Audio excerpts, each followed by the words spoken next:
உலக வாழ்வில் சோதிக்கப்படுவதும் சிரமங்களுக்கு உட்படுத்தப்படுவதும் அல்லாஹுடைய அருட்கொடை. யாரை அல்லாஹ் நேசிக்கிறானோ அவர்களைத்தான் அல்லாஹ் சோதிப்பான். அல்லாஹுவால் நேசிக்கப்படவில்லை என்றால் அவர்கள் நிம்மதியோடு இந்த உலகத்திலே வாழலாம். அல்லாஹ் ரப்புல் ஆலமீன் சோதனைகளை கொடுத்தால் மட்டுமே மிகப்பெரிய வெகுமதியான சொர்க்கத்தை அல்லாஹ் கொடுக்க வேண்டும். ஜன்னத்துல் ஃபிர்தௌஸை அல்லாஹ் கொடுக்க வேண்டும்.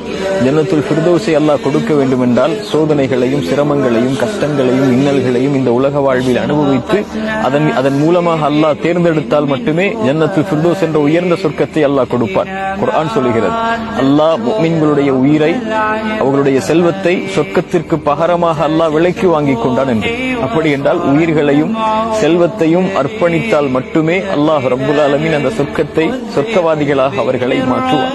சோதனை வருகிறது, சிரமங்கள் வருகிறது, கஷ்டங்கள் வருகிறது, இன்னல்கள் வருகிறது என்றால் அல்லாஹ்விடத்திலே உறுதியை கேட்டு தைரியமாக அதை முன்னெடுத்து செல்லுங்கள். அதன் மூலமாக அல்லாஹ் கொடுக்கின்ற வெகுமதிகள் மறுமையில் பெரியது.